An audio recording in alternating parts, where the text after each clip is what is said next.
Hello everyone, welcome to Talanta Chemistry class 50-day NEET 2023 special online crash course series. আজকে আমরা day 22nd এসে পৌঁছেছি। আজকে আমরা গতকালের মতোই পি ব্লক এলিমেন্টস যেটা ক্লাস 12-এর রয়েছে ইনঅর্গ্যানিক কেমিস্ট্রিতে গ্রুপ 15 টু গ্রুপ 18 এদের ওপর কিছু ইম্পর্ট্যান্ট এমসিকিউ আজকের এই ভিডিও লেকচারের থ্রু দিয়ে আমরা সলভ করে নেব এবং তার কনসেপ্টগুলোকে দেখে নেব, যেটা নিটের জন্য খুবই ইম্পর্ট্যান্ট। তো আমাদের শুরু করা যাক আজকের আলোচনা। কোয়েশ্চেন 1 বলছে, which of the following statements is রং?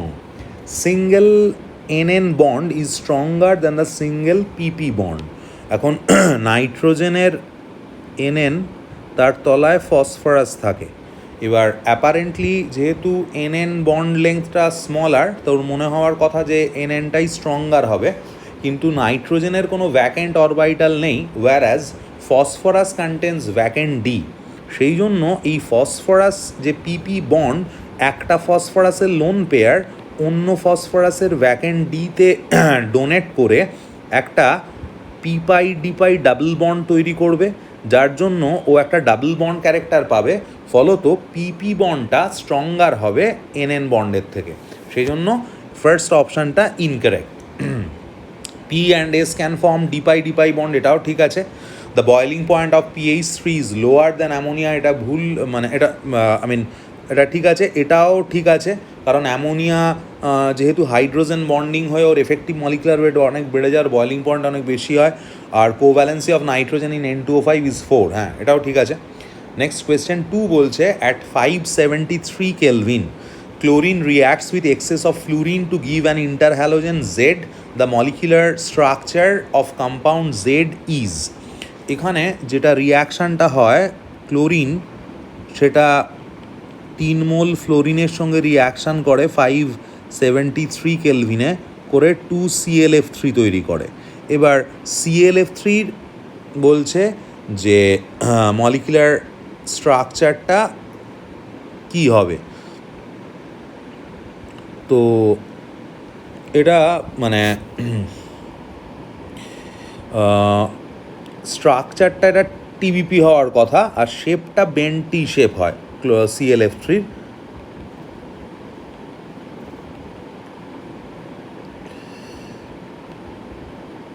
এটা তো ট্রাইগোনাল বাইপিরামিডাল তো অপশানে নেই, তার মানে বেন্ট টি শেপই হবে, ফার্স্ট অপশানটা হবে। নেক্সট কোয়েশ্চেন 3 বলছে, অ্যাজারশন হিসেবে বলেছে H3PO2 acts as a reducing agent while H3PO4 does not. আর একটা বলছে রিজন বলছে H3PO2 contains 1 POH bonds while H3PO4 contains 3 POH bond. এই রিডিউসিং এজেন্টের ব্যাপারটা কিন্তু ডিপেন্ড করে পিএইচ বন্ডের এক্সিস্টেন্সের ওপর। POH এর এক্সিস্টেন্সের ওপর কিন্তু রিডিউসিং প্রপার্টি ডিপেন্ড করে না। তো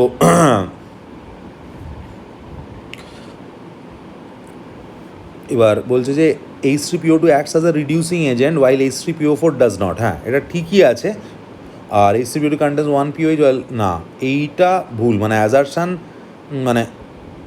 মানে স্ট্রাকচারটা ঠিক, মানে এই যে স্টেটমেন্টটা ভুল নেই, স্টেটমেন্টটাও ঠিক আছে, কিন্তু এই অ্যাজারশানের এটা রিজন নয়। রিজন হচ্ছে পিএইচ বন্ডের রিডিউসিং পাওয়ারের জন্য পিএইচ বন্ডটা রেসপন্সিবল। এটা আমাদের 50 ফান্ডা সিরিজে oxides of oxy acids of ফসফরাসের যে ভিডিও আছে, সেখানেও তোরা এই জায়গাটা ডিটেল পেয়ে যাবি আমাদের 50 ফান্ডা সিরিজ এই টালান্তার পেজ থেকে। যারা জানিস না তারা এই জায়গাটা, এই লেকচারটা দেখে নিস, তাহলে এক্সপ্ল্যানেশনটা শুধুমাত্র ভুল, কিন্তু স্টেটমেন্ট হিসেবে দুটোই ঠিক আছে।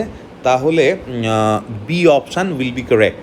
নেক্সট কোয়েশ্চেন 4 বলছে ClF3 সেটা লিকুইড অবস্থায় আছে, তার সঙ্গে ইউরেনিয়াম রয়েছে সলিড অবস্থায়, তাহলে বলছে এক্স পাওয়া যাচ্ছে যেটা গ্যাসিয়াস, আর ওয়াইও পাওয়া যাচ্ছে যেটা গ্যাসিয়াস। তাহলে এক্স আর ওয়াই কী হবে? এখানে রিয়াকশান যেটা হয় যে 3ClF3 reacts with uranium to give UF6 তৈরি করে, এটা গ্যাসিয়াস হয়। ইউরেনিয়াম হেক্সাফ্লোরাইড প্লাস 3ClF হয়, এটাও গ্যাসিয়াস হয়, ক্লোরিন মোনোফ্লোরাইড। তাহলে UF6 আর CLF, option B is the correct answer. Will move to question 5। Bismuth combines with magnesium to form magnesium bismuthide, in which the oxidation state of bismuth is। তো magnesium বিসমুথাইড তার formula হয় Mg3Bi2। তো তাহলে এখানে ওর বিসমাথের ম্যাগনেশিয়ামটা মোর electropositive আর ওটা +2 করে, তাহলে +6। তাহলে এখানে দুটো বিসমাথ -6, তাহলে প্রত্যেকটা বিসমাথ -3 করে হবে। তার মানে option 4 is the correct answer. Next will move to question 6।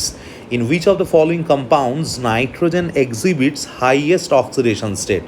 মানে নাইট্রোজেনের অক্সিডেশন স্টেট হায়েস্ট কোথায় দেখতে পাওয়া যায়? তো এখানে প্রত্যেকটা আমাকে সলভ করতে হবে। N2H4-এ আমরা দেখবো এর অক্সিডেশন স্টেট, এটা খুবই সোজা, আমি আর আলাদা করে করছি না।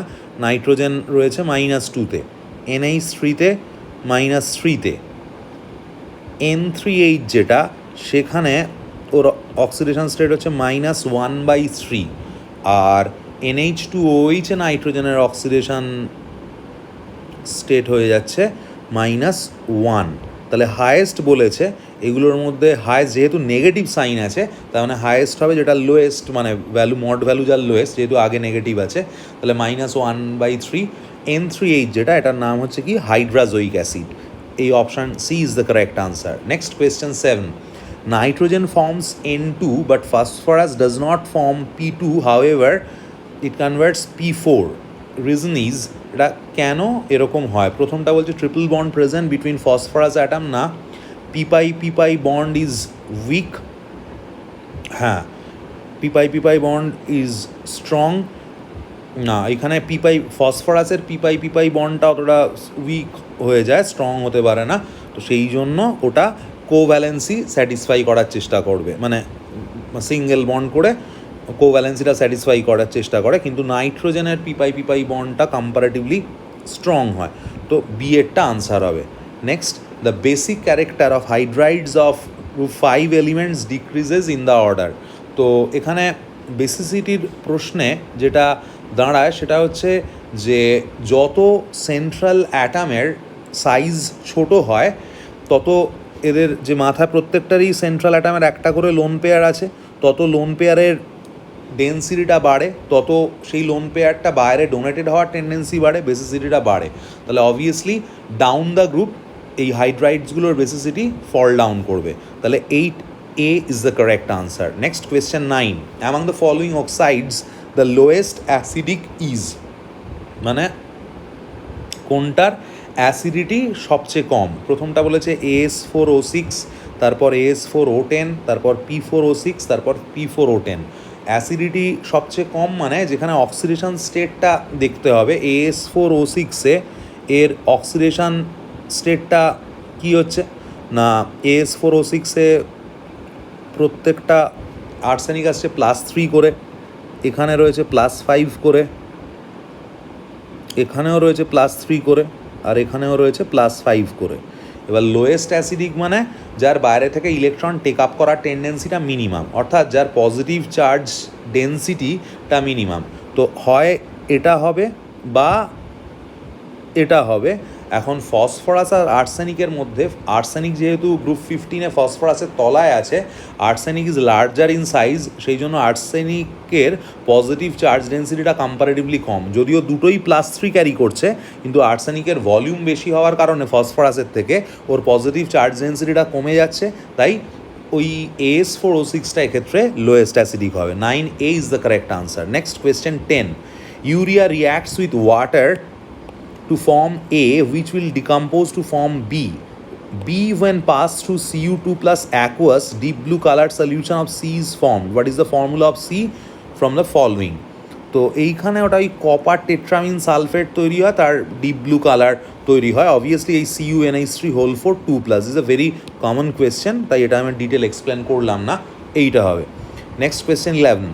Zinc gives H2 gas with H2SO4 and HCl but not with HNO3 because first option যেটা সেটা বলছে যে zinc acts as oxidising agent when reacts with nitric acid, ঠিক আছে, nitric acid is weaker acid than sulphuric acid and HCl।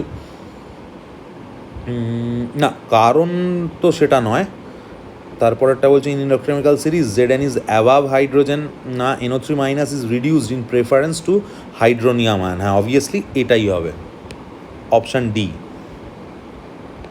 Next question 12 বলছে a compound X upon reaction with H2O produces a colorless gas Y with rotten fish smell. Gas Y is absorbed in a solution of CuSO4 to give Cu3P2 copper phosphide as one of the products. Predict the compound X. আচ্ছা, তো এইখানে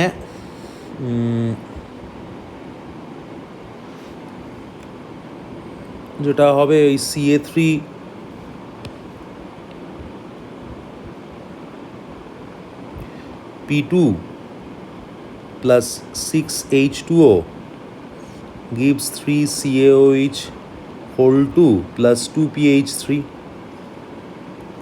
এবার 3CuSO4 plus 2PH3 produces Cu3P2 along with 3H2SO4, তার মানে calcium ফসফাইডটা answer হবে Ca3P2, option A is the correct answer. Next question 13, how many bridging oxygen atoms R present in P4O10? এখানে P4O10-এ bridging oxygen 6টা থাকে। তো এটাও আমাদের অক্সাইডস অফ ফসফরাস, একটা ভিডিও রয়েছে এই তালান্তার ইউটিউব চ্যানেলে, তোরা ওই ভিডিওটা দেখে নিবি, দেখে নিলেই মানে অক্সাইডস অফ ফসফরাস যা যা এনসিইআরটি সিলেবাসে আছে তা দিয়ে যা যা রিলেটেড কোয়েশ্চেন হয় সব কিছু ডিসকাস করা আছে এবং খুব সহজে ট্রিকের সাহায্যে ডিসকাস করা আছে। তাই ওই ভিডিওটাকে আমাদের এই প্লেলিস্টে গিয়ে ওখান থেকে খুঁজে দেখে রেডি করে নিস। নেক্সট কোয়েশ্চেন 14, এটা বলছে the stability of dihalides of silicon, germanium, tin and lead increases steadily in the sequence. আচ্ছা, ডাইহ্যালাইড মানে সেখানে এদের অক্সিডেশন স্টেট +2 হবে। এবার গ্রুপ 14-এ ডাউন দ্য গ্রুপ +4 অক্সিডেশন স্টেটের স্টেবিলিটিটা ডিক্রিজ করে, +2টা বাড়ে। কেন বাড়ে? Because due to inert pair effect, 6s2 ওই যে ইনার্ট পেয়ারটা থাকে তার জন্য। তাহলে সবচেয়ে বেশি স্টেবল কোনটা হবে, যেটা মোস্ট ডাউনে রয়েছে মানে +2 স্টেটে? PbX2টা হায়েস্ট, তারপর SnX2, তারপর GeX2, তারপর SiX2, option D is the correct answer. Just inert pair effect দিয়ে আমরা বলতে পারবো। Next question 15, the catenation tendency of carbon, silicon and germanium is in the order carbon highest, then silicon, then germanium. The bond energies in kilojoule per mole of carbon carbon, silicon silicon and germanium germanium bonds respectively are.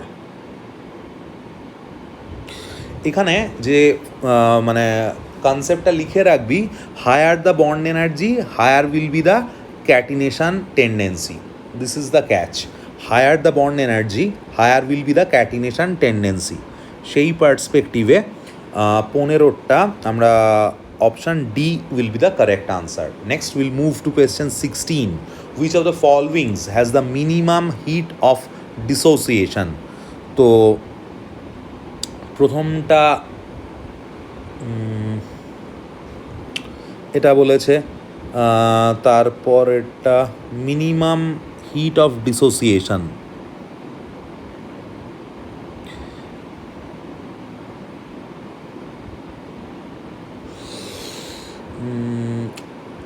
আচ্ছা, ওকে ওকে, this is, এইখানে যেটা ভাবতে হবে যে এই bond ডোনেশনটা যত better হবে, তো ডেটিভ বন্ড হচ্ছে নাইট্রোজেনের লোন পেয়ারটা বোরনের ভ্যাকেন্ট পিতে ডোনেটেড হচ্ছে।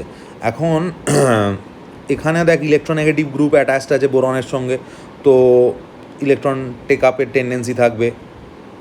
এখানে একটা ইলেকট্রোনেগেটিভ অ্যাটাচ আছে, থাকবে টেন্ডেন্সি। এখানে দুটো ইলেকট্রোনেগেটিভ অ্যাটাম আছে, কিন্তু এখানে দেখ কোনো ইলেকট্রোনেগেটিভ অ্যাটাম নেই, তার বদলে 3টে মিথাইল আছে যারা +I এক্সার্ট করছে। +I এক্সার্ট করা মানে এই বোরনের তো ইলেকট্রন ডেফিসিয়েন্সিটা কমে যাচ্ছে, তাহলে এখানে নাইট্রোজেনের যে ডোনেশনটা সেটা কম্পারেটিভলি কম হবে লোন পেয়ারের। লোন পেয়ারের ডোনেশনটা যদি কম হয় বন্ডটা উইকার হবে, তাই জন্য এর হিট অফ ডিসোসিয়েশনটা মিনিমাম হবে। Option C is the correct answer.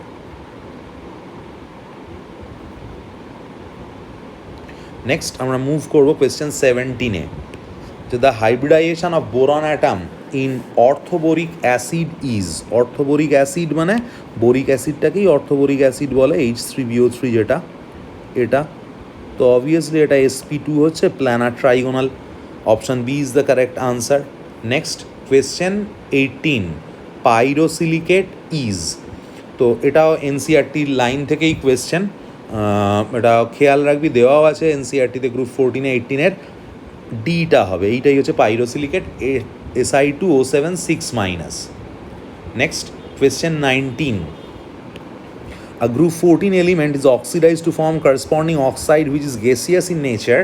When dissolved in water, pH of water decreases. Further addition of group 2 hydroxides leads to precipitation. This oxide can be, first option টা বলেছে GeO2, তারপর CO, তারপর CO2 and the last option is SNO2.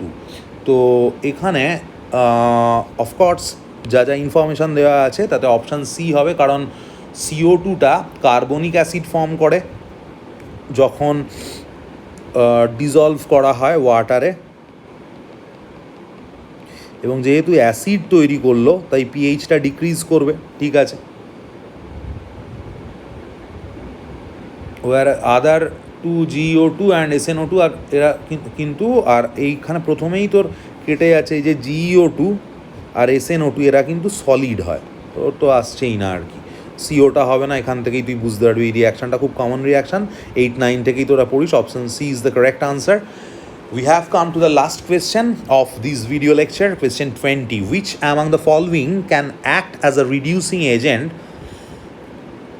বলে এখানে তিনটে compound দিয়েছে, first one is SnCl2, তারপর CO, তারপর PbCl2। তাহলে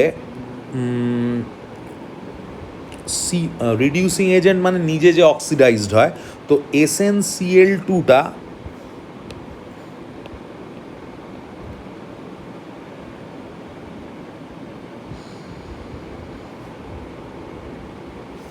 SnCl2 সেটা SnCl4-এ কনভার্ট হতে পারে, আবার CO2টাও CO2-তে কনভার্ট হতে পারে, কিন্তু PbCl4-এ আসাটা একটু ঝামেলা, কারণ এটা অনেকটা আনস্টেবল হয়। তার মানে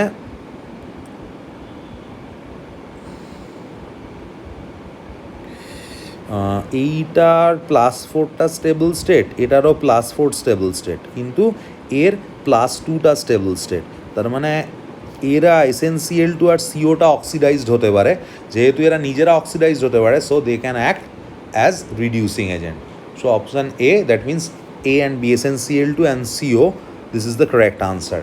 তো আজকের আমাদের লেকচার এই অবধি, আশা করি তোরা নতুন কিছু ইনফরমেশান জানতে পারলি। ভিডিওটাকে লাইক করিস, বন্ধুদের মধ্যে শেয়ার করিস, এবং যারা নতুন এলি আমাদের চ্যানেলে আজ প্রথম, তারা আমাদের ভিডিওটাকে, আমাদের ইউটিউব চ্যানেলটাকে সাবস্ক্রাইব করিস। Thank you for watching, thanks for sharing our videos, thanks for spreading good words about our institute Talanta.